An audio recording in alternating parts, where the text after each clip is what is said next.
الحمد لله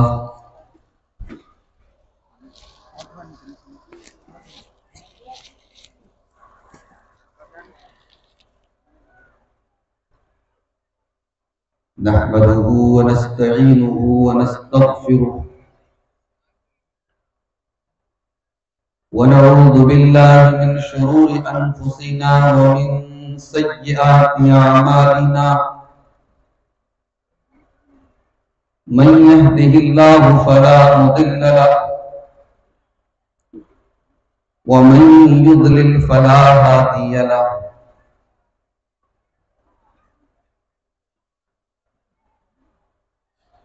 وأشهد أن لا إله إلا الله وحده لا شريك له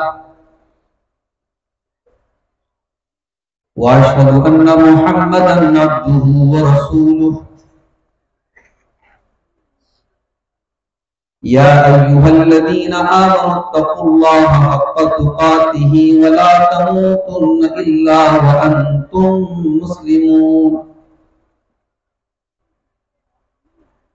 يا أيها الناس اتقوا ربكم الذي خلقكم من نفس واحدة وخلق منها زوجها وبث منهما رجالا كثيرا ونساء واتقوا الله الذي تساءلون به والأرحام إن الله كان عليكم رقيبا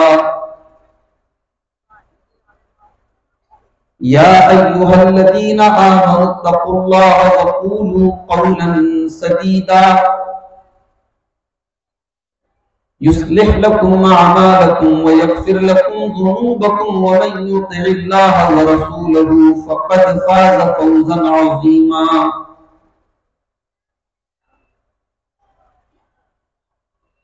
أما بعد فإن خير الحديث كتاب الله وخير الهدي هدي محمد صلى الله عليه وسلم وشر الأمور محدثاتها وكل محدثة بدعة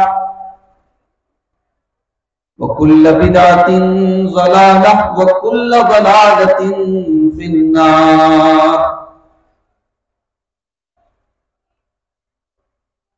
أعوذ بالله من الشيطان الرجيم بسم الله الرحمن الرحيم واعبدوا الله ولا تشركوا به شيئا وبالوالدين إحسانا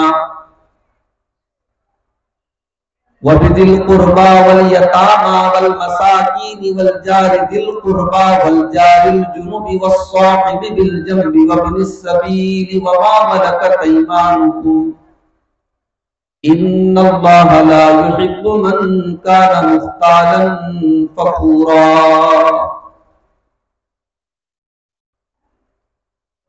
صدر محترم، علماء کرام، محترم بزرگوں، نوجوان ساتھیوں، پردہ نشین ماں اور بہنوں، پیارے بچوں،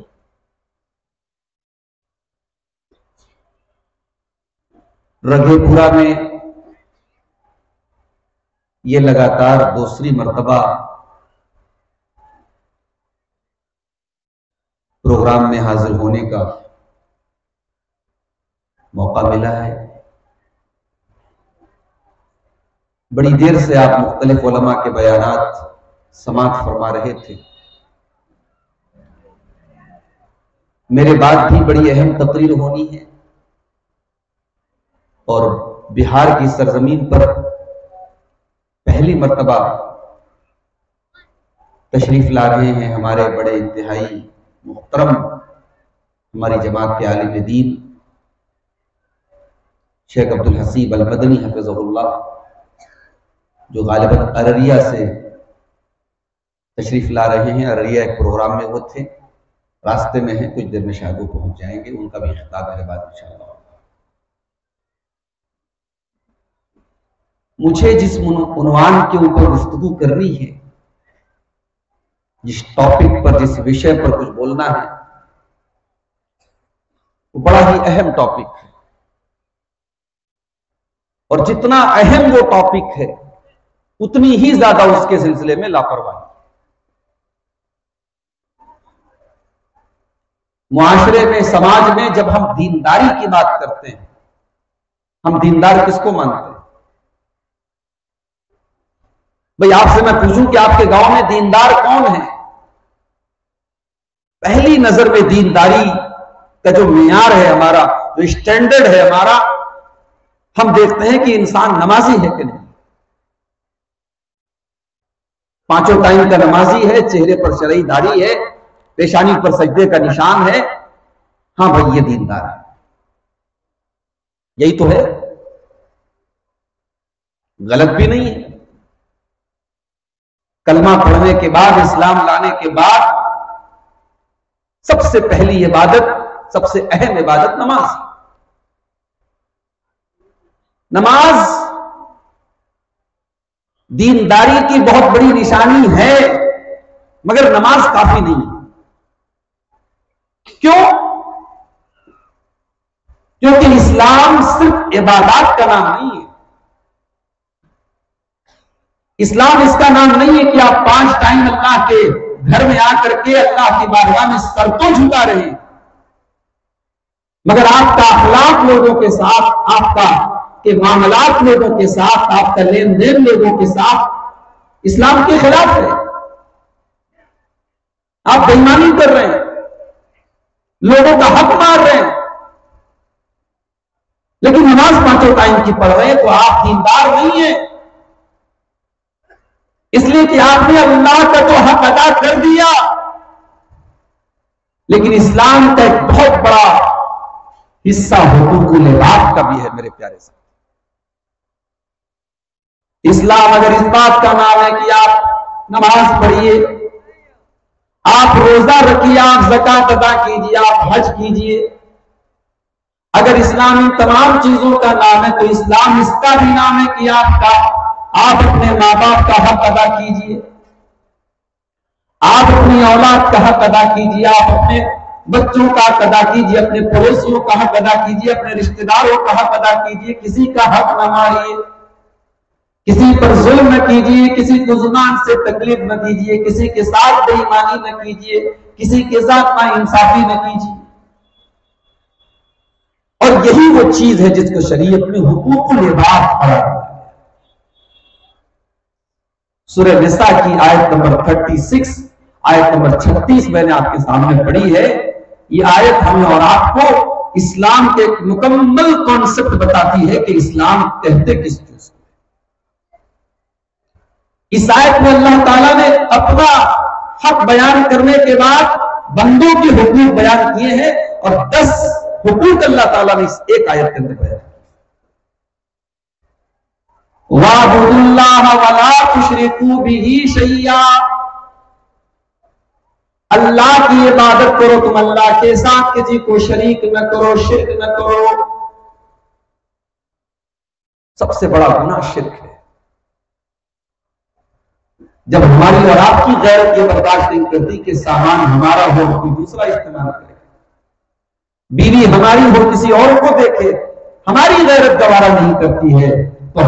ہم سے کہیں زیادہ غیرت والا اللہ ہے. عبادت اس کا حق ہے، کسی اور کے لیے اگر ہم عبادت کو استعمال کرتے ہیں اللہ کو گوارا نہیں ہے. اللہ سارے گناہوں کو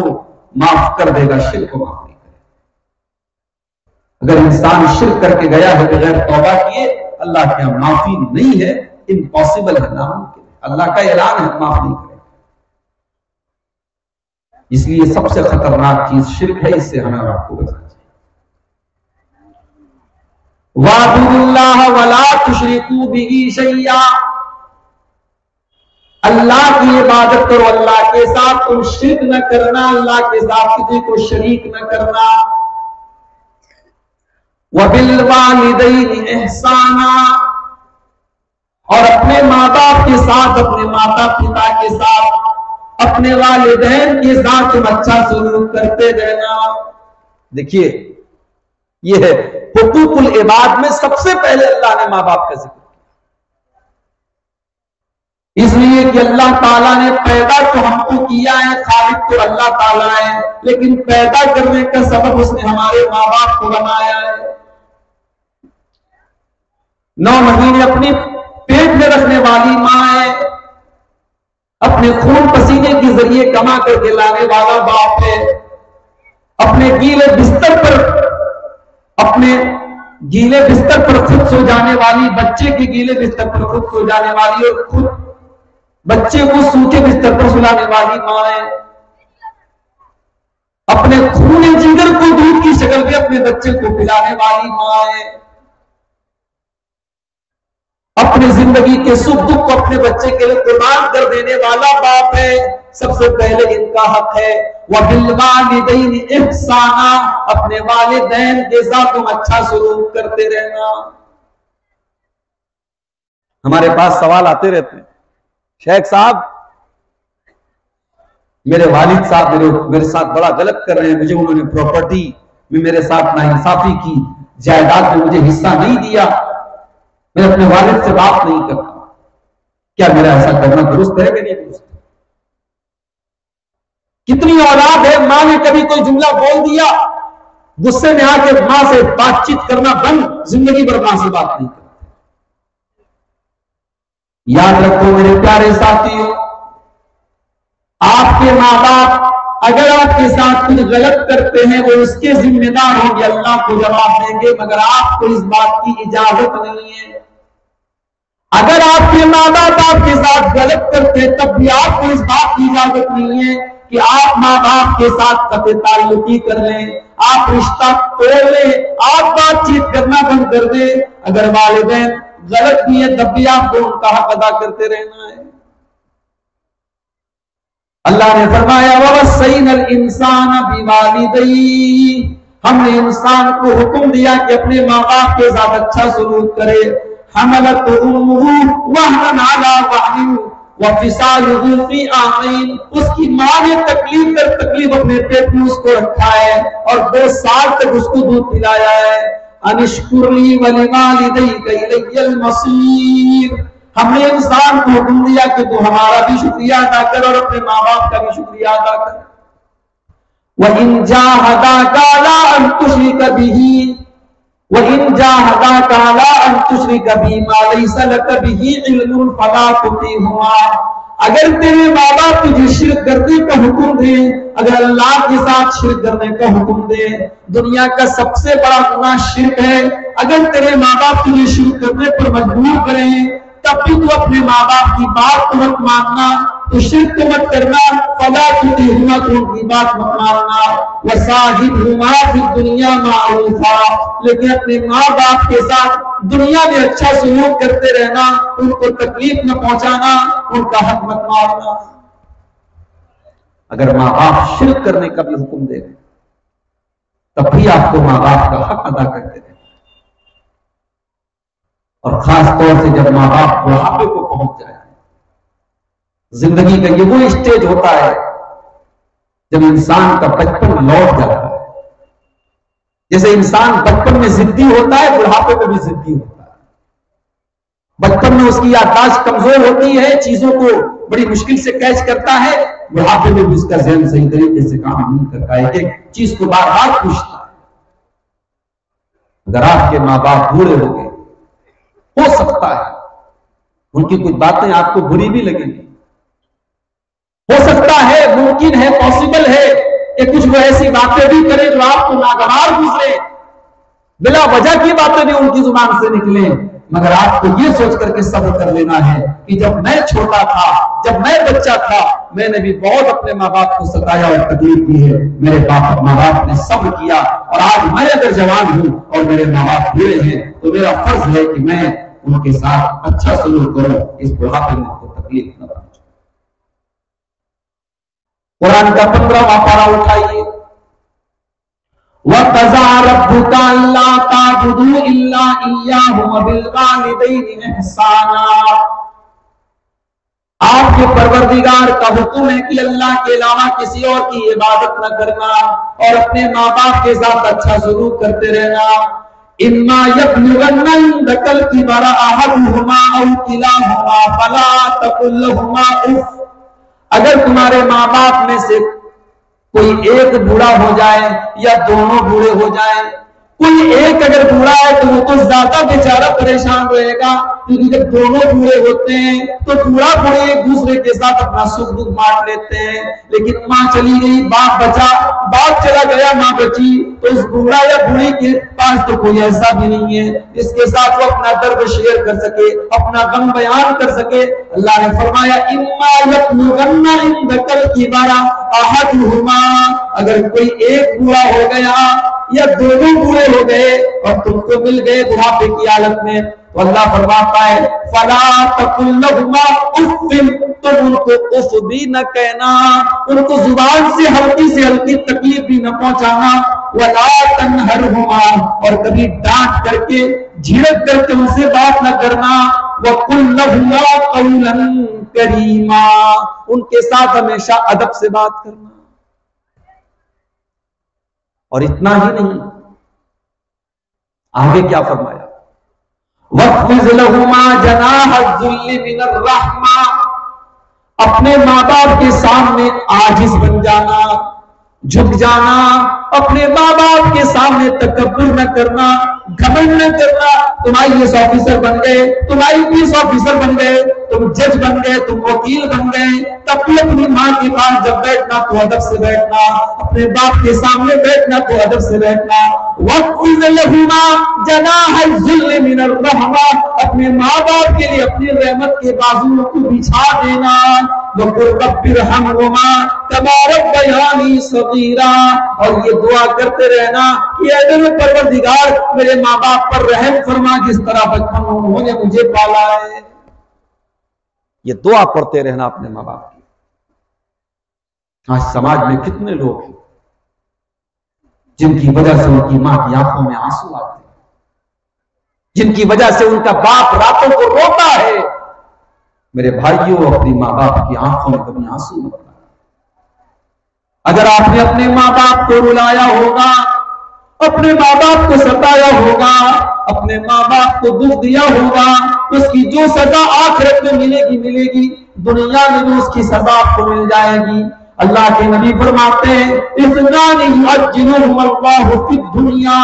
دو گناہ ایسے ہیں جن کی سزا اللہ تعالیٰ دنیا ہی میں دے دیتا ہے، البغی وعقوق الوالدین، ظلم کی سزا بھی دنیا میں مل جاتی ہے، اور ماں باپ کے ساتھ اگر کوئی بدسلوکی کرتا ہے، ماں باپ کا رشتہ اگر توڑ لیتا ہے، ماں باپ کے ساتھ اگر بدتمیزی کرتا ہے، اس کی سزا بھی وہ دنیا میں دیکھ لیتا ہے۔ تو ماں باپ کو کبھی دکھ مت دینا میرے، ہمیشہ جب تک وہ زندہ ہے ان کے ساتھ بھلائی کرو، جب وہ اللہ کے پاس چلے جائیں جب بھی دعا کے لیے ہاتھ اٹھاؤ، کچھ نہیں یاد ہے تو یہ چھوٹی سی دعا یاد کر لو، رب ارحمہما کما ربیانی صغیرا، پروردگار میرے ماں باپ پر رحم کرنا جس طرح بچپن میں انہوں نے مجھے کہا۔ ہم نے اللہ سے یہ کہا کہ اے اللہ جس طریقے سے انہوں نے مجھے پالا ہے مجھے تو عمل کرنے کی توفیق دے، ایسا ہم نے نہیں کہا۔ ہم نے کہا اے اللہ جیسے انہوں نے مجھے پالا ہے تو رحم فرما، میری اوقات نہیں ہے کہ میں ان کا بدلہ چکا دوں، میری حیثیت نہیں ہے کہ میں ان کے احسانات کا بدلہ چکا دوں، اے اللہ میں تیرے اوپر چھوڑتا ہوں، رب ارحمہما کما ربیانی صغیرا، پروردگار جس طریقے سے انہوں نے مجھے پالا ہے تو کیوں ان کا حق ادا نہیں کر سکتے آپ؟ حضرت عمر فاروق رضی اللہ تعالیٰ عنہ نے ایک انسان کو دیکھا اپنی بوڑھی ماں کو اپنے کندھے پہ بٹھا کے کھانے کعبہ کا طواف کر رہا ہے، بہت خوش بنا ہے، آج میں نے اپنی بوڑھی ماں کو کھانے کعبہ کا طواف کرا دیا، میں نے حج کرا دیا، میں نے عمرہ کرا دیا۔ جب وہ طواف کر لیتا ہے بڑے خوشی کے ساتھ کہتا ہے کہ اے امیر المومنین آج میں نے اپنی ماں کا حق ادا کر دیا، مجھے ایسا لگتا ہے کہ آج میں نے اپنی ماں کا حق ادا کر دیا۔ حضرت عمر نے کہا کہ تو حق ادا کرنے کی بات کرتا ہے، تیری ماں نے تجھے جنم دیتے وقت جو چیخ کی آواز تیری ماں نے نکالی تھی، تیری ماں کی تکلیف اور درد کی وجہ سے تیری ماں کی زبان سے جو چیخ کی آواز نکلی تھی، آج تو نے اس چیخ کا بھی حق ادا نہیں کیا ہے، اس آواز کا بھی تو نے حق ادا نہیں کیا ہے، اور تو حق ادا کرنے کی بات کرتا ہے۔ کچھ قرض ایسے ہیں میرے بھائی جو چکائے نہیں جا سکتے، انہی میں سے ایک دودھ کا قرض ہے جو آپ چکا نہیں سکتے۔ ماں باپ دنیا کی بڑی عظیم نعمت ہے، اللہ نے اپنے حق کے فوراً بعد ماں باپ کا ذکر، اس کے بعد فرمایا وَبِذِي الْقُرْبَىٰ، رشتہ داروں کے ساتھ بھی تم اچھا سلوک کرنا، جو تمہارا بھائی ہے، جو چاچا ہے، جو دادا ہے، جو تایا ہے، جو تمہارے رشتہ دار ہیں، یہ رشتے تم نے نہیں بنائے، یہ ہم نے بنائے ہیں۔ رشتہ داروں کا حق ادا کرتے رہنا۔ اللہ نے آپ کو دولت دی ہے، پیسہ دیا ہے، آپ زکات نکال رہے ہیں، صدقہ خیرات کر رہے ہیں، آپ کے خاندان میں آپ کے رشتہ داروں میں کوئی ضرورت مند ہے، کوئی غریب ہے، کوئی محتاج ہے، آپ سب سے پہلے اس کو ترجیح دیجئے، سب سے پہلے اپنے غریب رشتہ دار کو زکات دیجئے، سب سے پہلے اپنے غریب رشتہ دار کو صدقہ دیجئے، سب سے پہلے اپنے غریب رشتہ دار کی مدد کیجئے۔ حق ہے اس کا، احسان نہیں کر رہے ہیں آپ، کبھی مت سمجھو کہ ہم احسان کر رہے ہیں۔ وَآتِ ذَا الْقُرْبَىٰ حَقَّهُ وَالْمِسْكِينَ، اللہ نے فرمایا رشتہ دار کو اس کا حق دو، غریب کو اس کا حق دو، پردیسی کو اس کا حق دو، وَلَا تُبَذِّرْ تَبْذِيرًا، اور حرام اور ناجائز جگہوں پر اپنا مال خرچ نہ کرو، فضول خرچی نہ کرو۔ إِنَّ الْمُبَذِّرِينَ كَانُوا إِخْوَانَ الشَّيَاطِينَ، بے شک فضول خرچی کرنے والے شیطانوں کے بھائی ہیں۔ رشتہ دار کا بھی بہت بڑا حق ہے میرے۔ صحیح بخاری اور صحیح مسلم کی روایت ہے، اللہ کے پیارے نبی فرماتے ہیں کہ جب اللہ تعالیٰ نے ساری مخلوقات کو پیدا کیا، ساری کائنات کو پیدا کیا، تو رشتہ کھڑا ہو گیا، رشتہ کھڑا ہو گیا، اور اس نے اللہ تعالیٰ کی پناہ لے لی اور کہنے لگا، رشتہ کہنے لگا ھذا مقام العائذ بک من القطیع، اے اللہ دنیا میں اگر کسی نے رشتہ توڑ لیا اور کاٹ دیا، اے اللہ وہ کہاں، جس کا رشتہ توڑ دیا جائے وہ کہاں پناہ لے گا؟ اے اللہ وہ تیری پناہ لے گا جہاں میں نے آ کر کے پناہ لی ہے۔ تو اللہ تعالیٰ رشتے سے کہتا ہے، رحم سے کہتا ہے، اما ترضین ان اصل من وصلکی واقطع من قطعکی، اے رشتہ داری، اے رشتہ، کیا تو اس بات پر راضی نہیں ہے، کیا تو اس بات پر خوش نہیں ہے کہ جو تجھ کو جوڑے گا، جو رشتے کو جوڑے گا میں اس کو جوڑوں گا، جو رشتے کو توڑے گا میں اس کو توڑوں گا۔ یہ اللہ کا اعلان ہے، جو رشتے کو جوڑے گا اللہ اسے جوڑے گا، اور جو رشتے کو توڑے گا اللہ اسے توڑے گا۔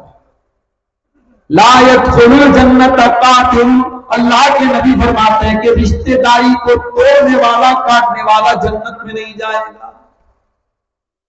آج عدالتوں اور کچہریوں میں سب سے زیادہ آپ کو مسلمانوں کے مقدمے، بھائی بھائی کے خلاف مقدمہ کر رہا ہے، باپ بیٹے کے خلاف مقدمہ کر رہا ہے، بھائی بہن کے خلاف مقدمہ کر رہا ہے۔ آج سب سے زیادہ مقدمے بازی ہمارے اور آپ کے سماج میں۔ رشتے بڑی اہمیت رکھتے ہیں میرے بھائی، یہ رشتے ہم نے نہیں بنائے، اللہ۔ اسی لیے اسلام کی تعلیم ہے لا یحل للمسلم ان یہجر اخاہ فوق ثلاث، رشتہ توڑنا تو بہت دور کی بات ہے، 3 دن سے زیادہ آپ کسی مسلمان بھائی کے ساتھ قطع تعلقی نہیں کر سکتے، بات چیت بند نہیں کر سکتے۔ ہمارے یہاں تو باقاعدہ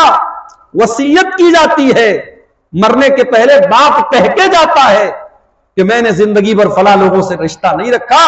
میرے مرنے کے بعد بھی تم لوگ مت رکھنا۔ اور بڑے فخر سے بیٹے کہتے ہیں کہ ہم نے تو اپنے باپ کے طریقے پر ہم چل رہے ہیں، ہم ان لوگوں سے رشتہ نہیں رکھتے۔ یاد رکھو، اسلام کا ایک اصول یاد رکھو، ناجائز وصیت پر عمل نہیں کیا جائے۔ اگر باپ نے وصیت کر بھی دی کہ تم میرے بھائیوں کے ساتھ رشتہ مت رکھو، میری بہن کے ساتھ رشتہ مت رکھو، تو یہ ناجائز وصیت ہے، ناجائز وصیت پر آپ کو عمل نہیں کرنا ہے۔ اللہ کے رسول کی حدیث ہے لا طاعۃ لمخلوق فی معصیۃ الخالق، اللہ کو ناراض کر کے کسی مخلوق کی فرما برداری نہیں کی جائے۔ تو اللہ نے رشتہ داروں کا ذکر اور آگے بڑھیے والیتامی، اور پھر فرمایا کہ یتیموں کے ساتھ تم اچھا سلوک کرو۔ یتیم کس کو کہتے ہیں؟ جس کا باپ دنیا سے چلا جائے۔ باپ جو ہوتا ہے نا، بہت بڑا پیڑ ہوتا ہے زندگی کا، جس کا باپ چلا جائے سمجھو اس کی زندگی سے پیڑ کٹ گیا، زمانے کی دھوپ سے بچانے والی چھاؤں چلی۔ اللہ ہم میں سے جتنے لوگوں کے والدین زندہ ہیں کیا ان کا سایہ برقرار رکھے، اپنے ماں باپ کی قدر کرو میرے بھائی۔ یتیم کا حق اسی لیے اسلام کے اندر بہت بتایا گیا کیونکہ یتیم بے سہارا ہوتا ہے۔ والیتاما، یتیموں کے ساتھ تم اچھا سلوک کرو، یتیم کا حق نہیں مارنا ہے، یتیم کا مال نہیں کھانا ہے، ہو سکے تو کسی یتیم کی پرورش کر لو، ہو سکے تو کسی یتیم کا ہاتھ پکڑ کے سنبھال لو۔ انا وکافل الیتیم کہاتین، اللہ کے پیارے نبی اپنی دونوں انگلیوں سے اشارہ کر کے فرماتے ہیں جیسے یہ دونوں انگلیاں ایک دوسرے کے ساتھ ملی ہوئی ہیں، سٹی ہوئی ہیں، یتیم کی پرورش کرنے والا جنت میں میرے ساتھ رہے گا جس طریقے سے یہ دونوں انگلیاں ساتھ میں۔ یتیم کا بڑا حق ہے میرے بھائی۔ ایک صحابی نے اللہ کے نبی سے پوچھا، اے اللہ کے نبی میرے دل کی سختی کا کوئی علاج بتائیے، مجھے ایسا محسوس ہوتا ہے کہ میرا دل بہت سخت ہے، اس کا کوئی علاج بتائیے۔ اللہ کے پیارے نبی نے فرمایا اذا اردت ان یلین قلبک فامسح برأس الیتیم، اگر چاہتے ہو کہ تمہارا دل نرم ہو جائے، ملائم ہو جائے، دل کی سختی دور ہو جائے، دل کی کٹھورتا دور ہو جائے، تو کسی یتیم کے سر پہ محبت سے ہاتھ پھیر دو، کسی یتیم کے ساتھ بھلائی کرو، تمہارا دل سافٹ ہو جائے گا، تمہارا دل نرم ہو جائے گا۔ وابن السبیل والیتاما والمساکین، یتیموں کے ساتھ تم اچھا سلوک کرو اور مسکینوں کے ساتھ، غریبوں کے ساتھ اچھا سلوک کرو۔ آپ نے ولیمہ کی دعوت دی، آپ نے رگے پورا کے امیروں کو بلایا، آپ کے پڑوس میں غریب آپ کا رہتا تھا، آپ نے اس غریب کو نہیں بلایا، آپ نے عقیقہ کیا، آپ نے اپنے رشتہ داروں میں امیروں کو بلایا، آپ نے غریبوں کو نظر انداز کر دیا۔ اللہ کے نبی فرماتے ہیں سب سے بری دعوت اس ولیمے کی دعوت ہے یدعا لها الاغنیاء ویترک لها الفقراء، جس میں امیروں کو تو بلا لیا جائے اور غریبوں کو نظر انداز کر دیا جائے، غریبوں کو چھوڑ دیا جائے۔ یہ نہیں ہونا چاہیے۔ غریب کی بھی ایک عزت ہوتی ہے، ایک رسپیکٹ ہوتی ہے، ایک ایگو ہوتا ہے، اس کو ہٹ مت کیجیے، اس کو تکلیف مت پہنچائیے، اس کا ایک آتم سمان ہوتا ہے، اس کا آپ خیال رکھیے۔ والجار ذی القربى، اور پھر آگے اللہ فرماتا ہے کہ اس پڑوسی کے ساتھ تم بھلائی کرو جو پڑوسی کے ساتھ ساتھ رشتہ دار بھی ہے۔ ایک ہوتا ہے پڑوسی، پڑوسی کون ہے؟ جو آپ کے پڑوس میں رہتا ہے۔ اگر پڑوسی کے ساتھ ساتھ وہ پڑوسی رشتہ دار بھی ہے تو اس کا حق ڈبل ہے، اس کو حق کے جوار بھی حاصل ہے، حق کے قرابت بھی حاصل ہے، پڑوس کا بھی حق حاصل ہے اور رشتہ داری کا بھی حق حاصل ہے۔ اللہ نے اس کا پہلے ذکر کیا، رشتہ دار اگر آپ کا ہے اور پڑوسی بھی ہے اس کے ساتھ اچھا سلوک۔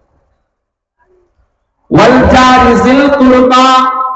قریبی پڑوسی ہے تو اس کے ساتھ بھی تم بھلائی کرو۔ والجار الجنوبی، اور دور کا پڑوسی ہے تو اس کے ساتھ بھی تم بھلائی کرو۔ اب دور کا پڑوسی مطلب رشتہ نہیں ہے اس کے ساتھ، تمہارے مذہب کا بھی نہیں ہے، تم مسلمان ہو غیر مسلم، تمہاری برادری کا بھی نہیں ہے، تمہارے مذہب کا بھی نہیں ہے، لیکن اگر پڑوسی ہے تو اس کا بھی حق ہے آپ کے گھر میں بہترین کھانا بنے اور آپ کا پڑوسی بھوکا رہے، یہ اسلام کی تعلیم۔ اللہ کے نبی فرماتے اذا طبخت مرقۃ فاکثر ماءھا، جب سالن بنایا کرو اور تمہارے پڑوس میں کھانا نہیں پکا ہے تو سالن میں پانی بڑھا دیا کرو تاکہ پڑوسیوں کو بھی سالن نصیب ہو جائے۔ اللہ اکبر، یہ اسلام کی تعلیم۔ اسلام خود غرضوں کا دین نہیں ہے، اسلام سوارتھی لوگوں کا دین نہیں ہے، اسلام سیلفش لوگوں کا دین نہیں ہے۔ اسلام کی یہ تعلیم ہے آپ کے گھر میں اگر اچھا کھانا بن رہا ہے اور آپ کا پڑوسی اگر بھوکا اور پیاسا ہے تو یہ مسلمان کا حق نہیں ہو سکتا، یہ مسلمان کا حق نہیں ہو سکتا۔ آپ بہت نمازی ہیں، مسجدوں میں آگے آگے چلتا رہتے ہیں، مدرسوں میں بہت آگے آگے رہتے ہیں، جلسہ جلوس میں بہت آگے آگے رہتے ہیں،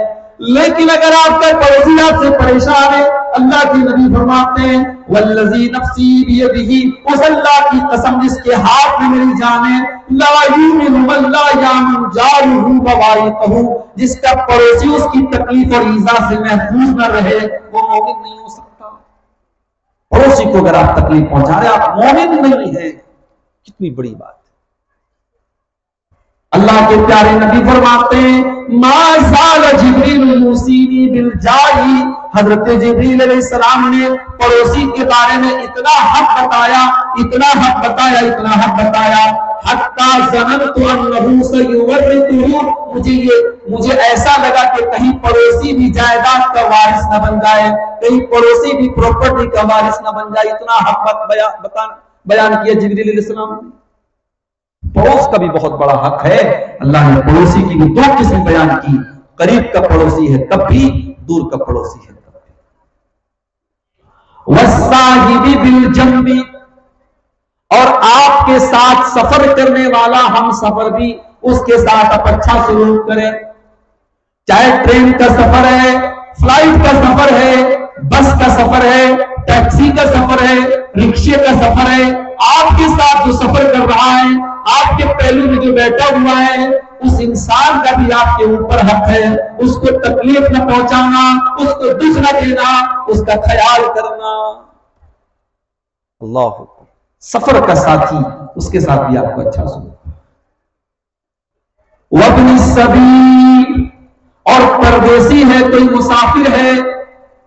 اپنے گھر سے وہ نکلا تھا پردیس میں، اس کو بیچارہ لٹ گیا پھر گیا، ضرورت مند ہو گیا، تو اس کے ساتھ بھی اچھا سلوک کرنا ہے۔ وَمَا مَلَكَتْ أَيْمَانُكُمْ، اور اپنے غلاموں اور غلامیوں کے ساتھ بھی تمہیں اچھا سلوک کرنا ہے۔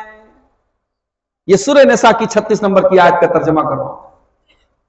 اللہ نے اپنا حق ایک بار بیان کیا اور بندوں کے حق کو ڈیٹیل کے ساتھ بیان کیا۔ ماں باپ کے ساتھ اچھا سلوک کرو، رشتہ داروں کے ساتھ اچھا سلوک کرو، یتیم کے ساتھ کرو، غریبوں کے ساتھ کرو، پڑوسیوں کے ساتھ کرو، اور اسی طریقے سے پردیسی کے ساتھ کرو، اور غلاموں اور غلامیوں کے ساتھ کرو۔ اللہ نے سب کے حقوق بیان کیے اور آخر میں کیا فرمایا؟ ان اللہ لا يحب من كان مختالا فخورا، اللہ تعالیٰ گھمنڈی لوگوں کو، تکبر کرنے والوں کو، اہنکار کرنے والوں کو، غرور کرنے والوں کو پسند نہیں کرتا۔ اس کا مطلب یہ ہوا کہ حقوق العباد میں کوتاہی وہی انسان کرتا ہے جو تکبر کرتا ہو۔ تکبر اور گھمنڈ ایک ایسی چیز ہے جس کی وجہ سے انسان اپنے رشتہ داروں کو بھول جاتا ہے، اپنے ماں باپ کو بھول جاتا ہے، اپنے پڑوسیوں کو بھول جاتا ہے۔ اس لیے سب سے پہلے اللہ نے تکبر کا ذکر کیا کہ تکبر کرنے والے کو اللہ پسند نہیں کرتا۔ حقوق العباد کا معاملہ بہت خطرناک ہے، برباد ہو جائیں گے ہمارے روزے اور ہماری نمازیں،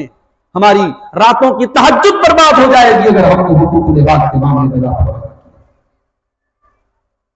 اللہ کے پیارے نبی صحابہ سے سوال کرتے ہیں، صحیح مسلم کی روایت ہے، اتدرون ما المفلس، اے میرے صحابہ یہ بتاؤ کہ مفلس کون ہے، غریب کون ہے؟ صحابہ کہتے ہیں المفلس فینا من لا درہم ولا متاع لہ، اے اللہ کے نبی غریب انسان ہے جس کے پاس روپیہ پیسہ نہ ہو، دولت نہ ہو، دھن دولت نہ ہو۔ آپ نے فرمایا میری امت کا غریب انسان وہ ہوگا جو قیامت کے دن آئے گا، بہت ساری نیکیاں لے کر کے آئے گا، روزہ نماز لے کر کے آئے گا، حج اور زکات لے کر کے آئے گا، وَيَأْتِي قَدْ شَتَمَ هَذَا وَأَكَلَ مَالَ هَذَا وَضَرَبَ هَذَا وَقَذَفَ هَذَا، کسی کو مارا ہوگا، کسی کو گالی دی ہوگی، کسی کا مال لوٹا ہوگا، کسی کی عزت و آبرو پر حملہ کیا ہوگا، لوگوں کا حق اس نے مارا ہوگا، فَيُؤْتَى مِنْ حَسَنَاتِهِ،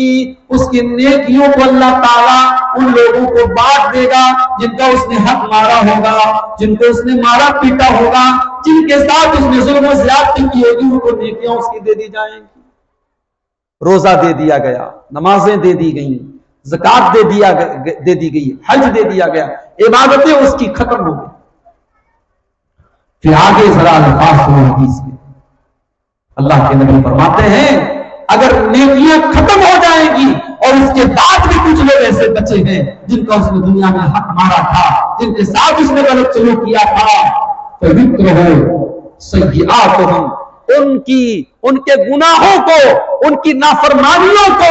اس انسان کے اوپر لاد دیا جائے گا، فَقُلْهَ فِي النَّارِ، اور پھر اس کو جہنم کے اندر پھینک دیا جائے گا۔ یہ انجام ہونے والا ہے لوگوں کا حق مارنے والا، اپنی بہن بیٹیوں کا حق مارنے والوں، آپ کے ماتھے کے سجدے کے نشان آپ کو نہیں بچا پائیں گے، آپ کے لاکھوں روپیہ خرچ کر کے کیا گیا حج آپ کو نہیں بچا پائے گا، آپ کو اللہ کے جواب دینا پڑے گا، آپ نے بیٹی کا حق کیوں مارا؟ ہم کیا جواب دیں گے؟ ہم کہیں گے اللہ ہم نے بیٹی کو جہیز دے دیا تھا، بیٹی کے جہیز پر بڑا پیسہ خرچ کر دیا تھا، اب اس کے بعد ہم کیا دیتے؟ یہ جواب دیں گے بولنا؟ آج کتنے لوگ ہیں ان کے یہاں یہ کانسیپٹ ہے کہ صاحب بیٹی نے حق معاف کر دیا، بہن نے حق معاف کر دیا۔ کبھی آج تک آپ نے یہ مثال نہیں سنی ہوگی کہ بھائی نے اپنا حق معاف کر دیا۔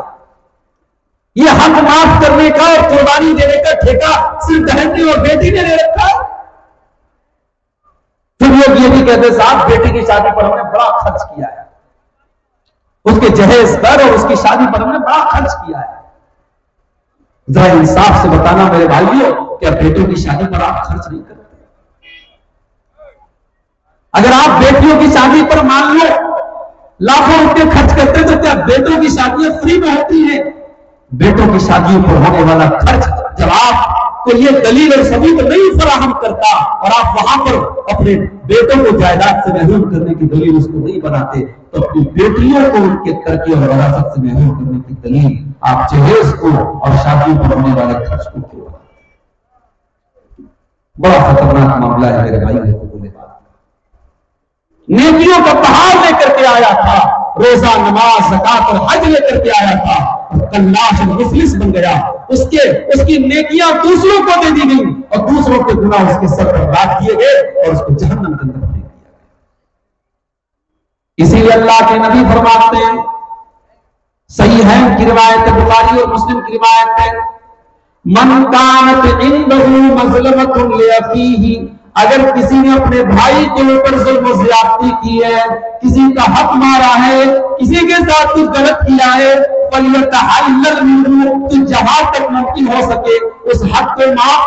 اس چیز کو جو ظلم کیا ہے اس ظلم کو ختم کرے، اس حق کو دے دے، اس کے پہلے کہ قیامت کا دن آ جائے اور وہاں پر روپیہ پیسہ کی بجائے نیکی اور گناہ کی کرنسی چلے گی، اس کو اپنی نیکیاں دینی پڑیں گی اور سامنے والے کے گناہ لادنے پڑیں گے۔ قیامت کے دن کی کرنسی روپیہ پیسہ زمین اور جائیداد نہیں، آپ کی نیکیاں اور آپ کے گناہ ہوں گے میرے پیارے ساتھی۔ حقوق العباد کا معاملہ بہت ہی سنگین ہے میرے بھائی۔ اگر ہم نے اور آپ نے کسی کا حق مارا ہوگا اور دنیا میں ہم نے اس کا حق نہیں دیا تو کل قیامت کے دن اللہ کی بارگاہ میں دینا ہی پڑے گا۔ نبی اکرم صلی اللہ علیہ وسلم فرماتے ہیں، صحیح مسلم کی روایت ہے، لَتُؤَدُّنَّ الْحُقُوقَ إِلَىٰ أَهْلِهَا، تم ضرور قیامت کے دن لوگوں کا حق ان کو دو گے، لوگوں کا حق ان کو دینا پڑے گا، حَتَّى يُقَادَ لِلشَّاةِ الْجَلْحَاءِ مِنَ الشَّاةِ الْقَرْنَاءِ، یہاں تک کہ اگر بغیر سینگ والی بکری کے اوپر سینگ والی بکری نے ظلم و زیادتی کی ہے تو اس سے بھی قصاص لیا جائے گا، اس سے بھی بدلہ لیا جائے گا۔ جب جانوروں سے قصاص لیا جائے گا اور بغیر سینگ والی بکری کے اوپر اگر سینگ والی بکری نے ظلم و زیادتی کی ہے، اگر اس کو بدلہ دینا پڑے گا تو میرے پیارے بھائیوں کو ہمیں اور آپ کو بھی دینا پڑے گا۔ اس لیے ہمیں اور آپ کو حقوق العباد کے معاملے میں ہمیشہ بہت الرٹ رہنا چاہیے، ہمیں اس بات کا ہمیشہ خیال رکھنا چاہیے کہ کہیں ایسا تو نہیں کہ ہم ہماری ذات سے، ہماری زبان سے کسی کو تکلیف پہنچی۔ زبان کا معاملہ بھی بڑا خطرناک ہے، ہم کسی کی غیبت بڑے آرام سے کر لیتے ہیں، کسی کی برائی بڑے آرام سے بیان کر لیتے ہیں۔ یہ غیبت، یہ چغلی، یہ زبان سے کی گئی برائیاں کل قیامت کے دن وبال جان ہے۔ اللہ کے پیارے نبی حضرت معاذ بن جبل رضی اللہ تعالیٰ عنہ کو بہت ساری اسلام کی بنیادی باتیں بتانے کے بعد فرماتے ہیں، اپنی زبان کی طرف اشارہ کر کے فرماتے ہیں کہ اے معاذ، اس زبان کو تم کنٹرول کر لو، اس زبان کو قابو میں کر لو۔ معاذ بن جبل کہتے ہیں وَإِنَّا لَمُؤَاخَذُونَ بِمَا نَتَكَلَّمُ بِهِ، اے اللہ کے پیارے نبی، کیا زبان سے ادا ہونے والی باتوں پر، زبان سے کہی جانے والی باتوں پر بھی اللہ تعالیٰ ہماری پکڑ کرے گا۔ آپ نے فرمایا اے معاذ، میں تو تمہیں بڑا سمجھدار انسان سمجھتا تھا، اے معاذ تمہاری ماں گھوم کر دے، قیامت کے دن لوگ اپنی ناک کے بل، اپنے چہرے کے بل گھسیٹ کر کے جہنم کے اندر الا حصائد السنتہم، اپنی زبان کے کرتوت اور اپنی زبان کی باتوں کی وجہ سے جائیں گے۔ زبان کی کاٹی گئی کھیتیوں اور زبان سے ادا ہونے والی غیبت اور چغلی اور باتوں کی وجہ سے لوگ گھسیٹ کر کے اپنے چہرے اور ناک کے بل گھسیٹ کر کے جہنم میں ڈالے جائیں گے۔ میرے بھائیوں، ہمارا زبان کی بھی حفاظت کریں۔ کسی کے ساتھ ہمارا کوئی مسئلہ ہے تو آپ کبھی ایسا بھی کریں، اگر ممکن ہو اپنے حق سے دستبردار ہو جائیں۔ جھگڑے کو مٹانے کے لیے، جھگڑے کو ختم کرنے کے لیے حق پر ہونے کے باوجود آپ اس معاملے کو ختم کر دیں، یہ اتنا بڑا کام ہے کہ اللہ کے پیارے نبی کو جنت کی نشانی۔ اللہ کے پیارے نبی فرماتے ہیں زعیم ببیت فی ربض الجنہ لمن ترک المراء وان کان محقا، جو حق پر ہونے کے باوجود، جو حق پر ہونے کے باوجود اور صحیح ہونے کے باوجود اگر جھگڑے کو چھوڑ دے، جھگڑا ختم کر دے، اس کو میں جنت کے اندر ایک مقام کی گارنٹی دیتا ہوں۔ اللہ کے پیارے نبی صلی اللہ علیہ وسلم گارنٹی دے رہے ہیں کہ جنت میں آپ کو ایک مقام ملے گا اگر آپ نے حق پر ہونے کے باوجود جھگڑے کو ختم کر دیا۔ آج ہمارے خاندانوں کا کیا حال ہے؟ آج کچہریوں میں اور عدالتوں میں سب سے زیادہ کیسز اور زمین و جائیداد کی سب سے زیادہ مقدمے ہمارے آپ کے ملیں گے، اور حالات یہ ہے کہ حاجی صاحب ہے، نمازی صاحب ہے، ہر سال عمرہ کرنے والے ہیں، اور بھائی کی زمین ہتھیا کر کے بیٹھے ہیں، بہن کا حق مار کر کے بیٹھے ہیں۔ اللہ کے پیارے نبی فرماتے ہیں من نقض شبرا من الارض طبق یوم القیامت من سبع اردین، جس نے ایک بالشت کسی کی زمین ہتھیائی ہوگی، قیامت کے دن 7 زمینوں کا توق اس کی گردن میں ڈالا جائے گا۔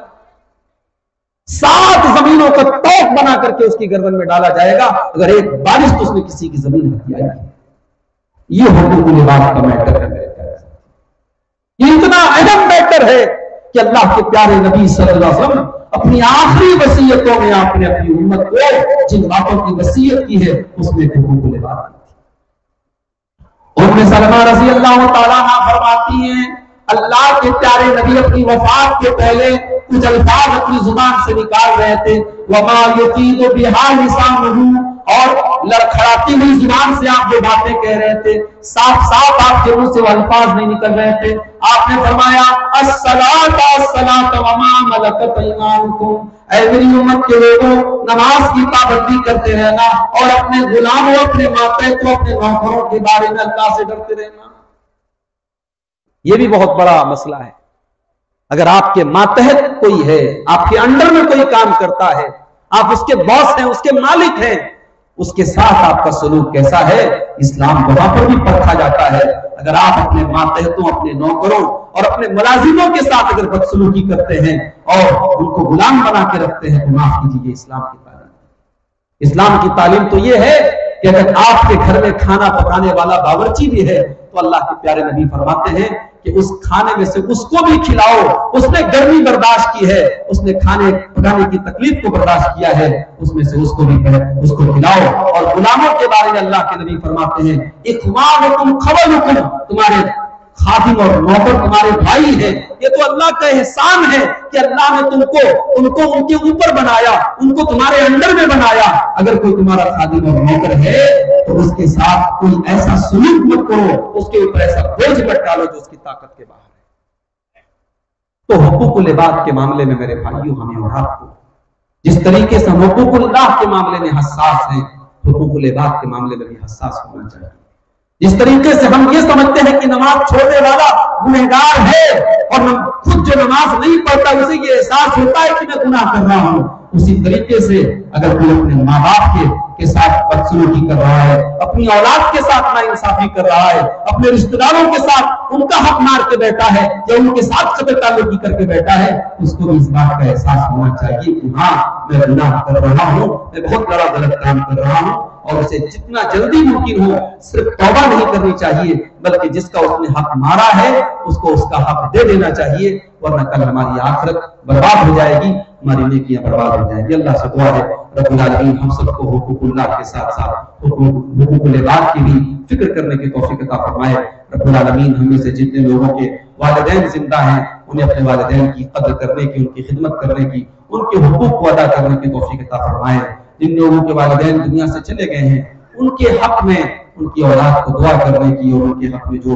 نیکیاں شریعت میں بتائی گئی ہیں وہ کرنے کی توفیق عطا فرمائے۔ رب العالمین ہم سب کو حقوق العباد کے معاملے میں حساس بنائے، جب تک ہم دنیا میں زندہ رہیں اسلام پر زندہ رہیں، اور ہم سب کا خاتمہ ایمان پر ہو، آمین۔ وآخر دعوانا الحمدللہ رب العالمین۔ السلام علیکم ورحمۃ اللہ وبرکاتہ۔